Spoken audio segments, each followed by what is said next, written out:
How are you today? I hope you're having a great day so far. Today we are going to do calendar. We're going to read a story, and then we're going to do a little writing activity. I would like you to help me sing the Days of the Week song. Are you guys ready? Days of the week. Days of the week. Days of the week. Days of the week. Days of the week. There's Sunday and there's Monday. There's Tuesday and there's Wednesday. There's Thursday and there's Friday. And then there's Saturday. Days of the week. Days of the week. Days of the week. Days of the week. Days of the week. Good job. It's been a few days since we did calendar. Yesterday we did our Zoom lesson and I really loved seeing so many of you. It was really fun. We will do that again. Today we're going to count to find out what number to put on here. Are you guys ready? 1, 2, 3, 4, 5, 6, 7, 8, 9, 10, 11, 12, 13, 14, 15, 16, 17, 18, 19, 20, 21, 22. If you look at the calendar, it's kind of hard to see. Let me bring this in a little bit closer. What color do you think will be next? I'm just coming to say hi. You just want to say hi to my friends? Hi. Tyler wanted to say hi. He is busy playing, so he's not going to be in this video, but he wanted to make sure to say hi to you. What color is next? Yellow, yellow, red. Yellow, yellow, red. You're right. It's a red ladybug here today. And I need to move my yesterday and today and tomorrow words. Today is Wednesday, April 22nd, 2020. So I will put today right here. Yesterday was Tuesday, April 21st. Tomorrow will be Thursday, April 23rd. Nice job. There's something special about today. Today is Earth Day. Earth is a planet. Do you know where you live? Do you live on Earth? You do. I bet a lot of you said, I live in Menominee Falls. You're right. Menominee Falls is a city in Wisconsin, which is in the country, the United States. And our country, along with many others, is part of Earth. Earth is where we live. I'm going to read a story to you guys today called Earth.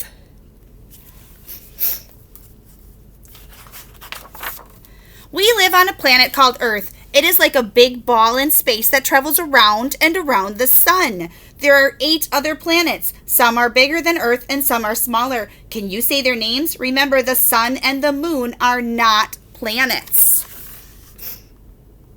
So, the planets are Mars, Venus, Earth, that's where we live, the moon, that's not a planet, Mercury, Jupiter, the sun, that one's not a planet, Saturn, Uranus, Neptune, and Pluto. And I can tell this book is old because now they call Pluto a dwarf planet. So they don't count that because it's just so tiny. Thanks to air, water, and sunlight, our planet is filled with plants and animals. Everyone on the Earth breathes air. It is part of an invisible blanket called atmosphere. Can you say atmosphere? Atmosphere.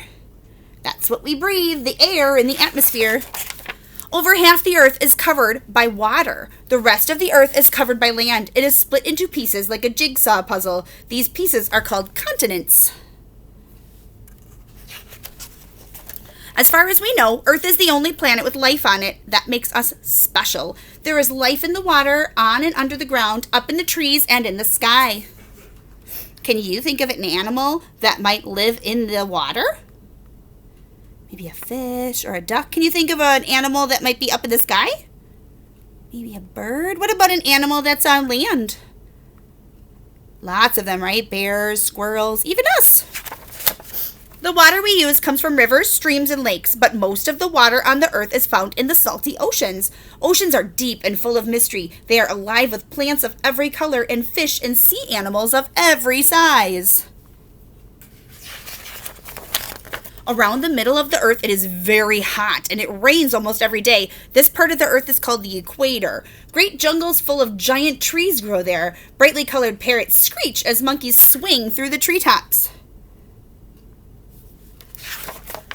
Unlike the equator, the top and the bottom of the earth are very cold places. We call them the poles. Thick ice covers the land and floats in the water. Only a few plants and animals are able to live at the poles. A polar bear has thick fur that keeps out the freezing cold weather. We would not be able to live at the poles. It is too cold for us. Deserts are some of the driest places on the earth. It is difficult to find water because it almost never rains, but there are some plants and animals in the deserts. A palm tree has long roots to search for water deep under the ground. A camel stores fat in its hump. When it is hungry or thirsty, it turns the fat into food. People live all around the world. Some people live in big cities and some in small towns. Other people live in the country or near the water.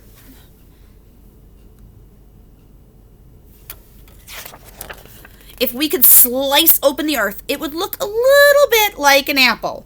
The land and water are like the skin of the apple, and the middle of the earth is like the apple's core. Underneath the land and water, the rock is so hot that it melts.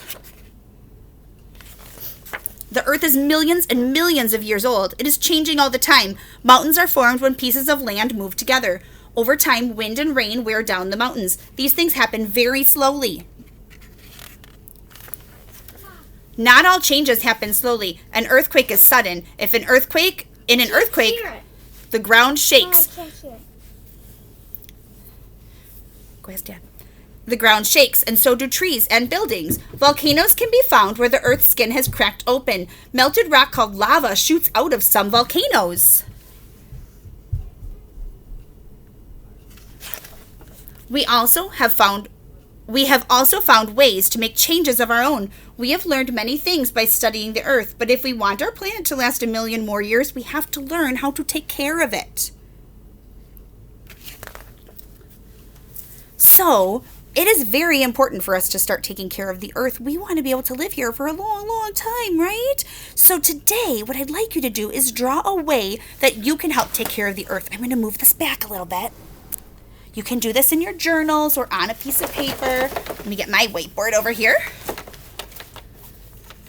There are a lot of different things that you can do to take care of the earth. You could clean up garbage. You could make sure that you throw your garbage away in a garbage can if it's something that can't be reused, or recycle it if it is something that can be recycled. Recycle means use again. So just like in our classroom, do you remember we had the brown garbage can for the garbage and then the blue for recycling? What they do with all those papers and things that we can recycle is they melt it down, or they mix it up, and then they make it into new paper or new cans or new plastic. So recycling is a way you can help the earth.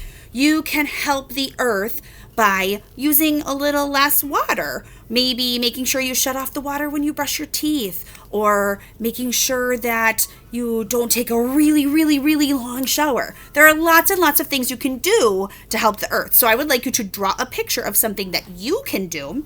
Now, if your house is anything like my house, we haven't really been going very many places. We have been ordering things online. So we've got a lot of boxes.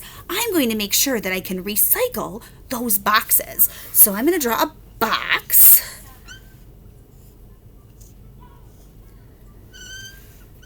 And then I'm going to draw a recycling bin. And I don't know if you've seen those arrows on recycling bins. It means like, use it again. So I'm going to say, I can recycle my boxes. What do you hear in I? I can. See. I can recycle.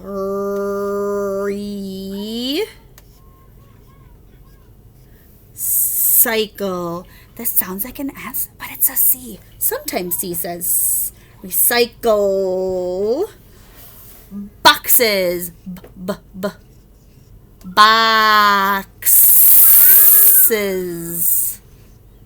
And I would maybe add a little more detail to my picture too. Maybe I'll draw me since I'm the one recycling.